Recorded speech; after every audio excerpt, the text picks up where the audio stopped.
Morning. It's 6:20 something in the morning. If any needs to know, I'm on Chatterbait. Having a conversation. Well, this individual, she's very known. She's aware about zodiac signs. She said something about Virgos. I'm a cusp Virgo into Libra, or not transition into Libra, into Libra.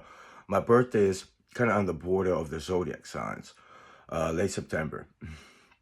Anyway, she has a tip menu, and it was a number 7 for Virgo, 8 for Libra. That number, put it together, 78.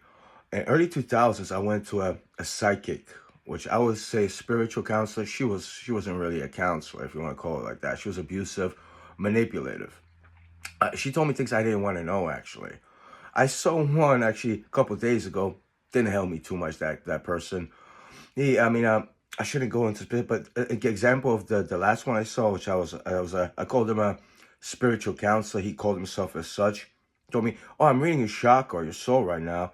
You care, not care about your family. Your family is very good to you." And I'm like, "Are you sure you're reading my soul?" And I'm like, I wasn't thinking anything good or bad about them, but I know how they are. Like, yes, they're very good. You have very good family. I'm like, that's not my family, and it's just such a. It's like they try to tell you the good things, the bad things. I don't know what he got. And then in my mind, I was thinking, my first and last name. You could look at my number, just like Google search me. Not Google search me, but did a background check on me. And just like just like you don't drive. You're very athletic. Like you saw the bicycle. You said I sold my car. Well, my parents sold my car. Parents over there. Yeah.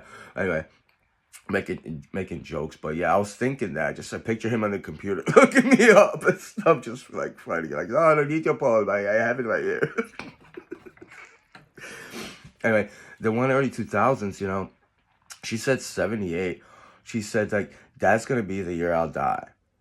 And then I was like, I was going through something. I got assaulted at the job, but I couldn't remember it actually. My mind was so messed up, if you will. I was going I had mental suppression issues stemming from post-traumatic abuse from an early childhood, early 2000s. I mean, I could name so many, and it was just right now. See, my mind is just not like that. 4 years ago, it got totally relieved.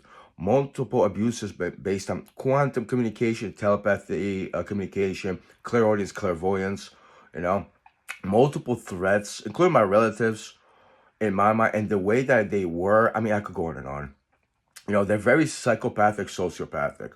I mean, the lack of compassion and sympathy that they have. And as soon as I started, well, I'm going off on them where I shouldn't. Early 2000s, she's 78. And it's a long story. It's something my relatives did. I thought it was my uncle. People let me know it was my mother. And she used this illusion cloak to look like my uncle. It's a thing people do. People call it phone switch. That's one way to say it. But people disillusion or illusion your environment. So I was in this house, and I must have been in my uncle's house because something really egregious happened. My uncle he became psychotic, psychopathic, maybe over a couple dollars, and I didn't have any money, and I asked him to loan me when we were working, which I shouldn't have, but there was people that instigated that.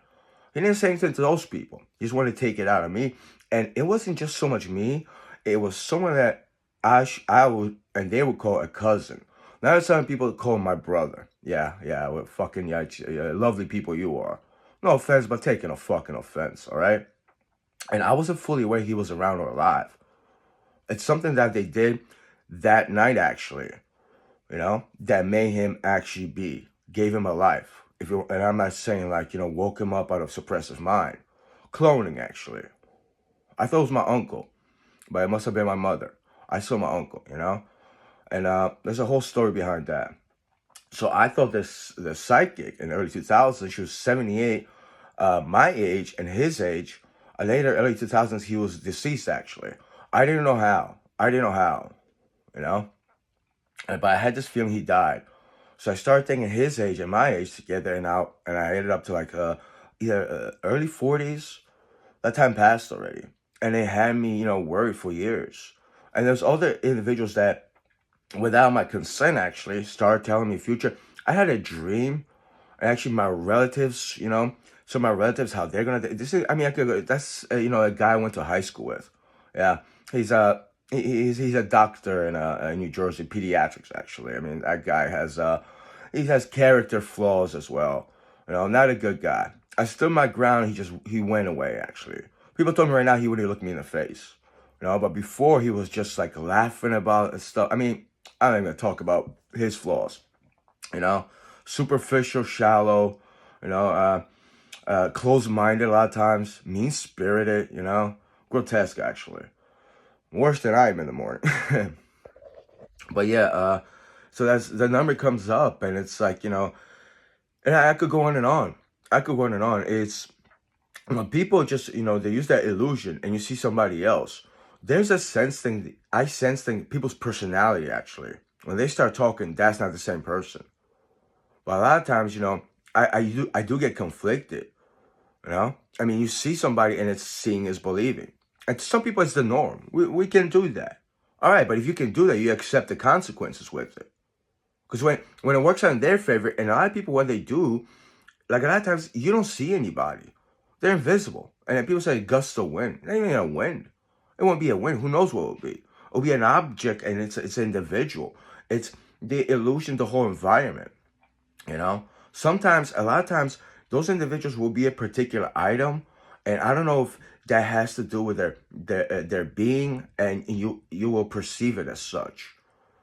It's a running joke to some people. I just don't think it's that fucking funny. I just think you're that fucking cute. And if you're gonna be that fucking honest, you do that. Come out in the open, you do that. And why are you so not just scared? Why are you so just aligned to see you can't even stand up to yourself? It can't even a word of truth. Because a lot of times when they do that, I'll be thinking something, and it's like words, like quantum communication. It's the fucking norm to you, right? Your psychic fucking communication you have, right? But they're right next to you, and you wouldn't even know it. And they're telling you things in your head, but they're right next to you. A lot of times, how it happens when you think back, or when you just try, I don't know, just get words out of you. They do. It's like, I guess your lips are moving, you're talking to them. That's the fucking norm to you, right? I mean, is that sociopathic? How is that this? I mean, that the deceptive fucking lives you got going on there. That's just fucking all right for you, right? And then we can talk about fucking not just specific the side effects and things that happen to that. With your blaming fucking this and the other thing, all right? See, morality starts with integrity. Actually, if you don't have that, what the fuck you got?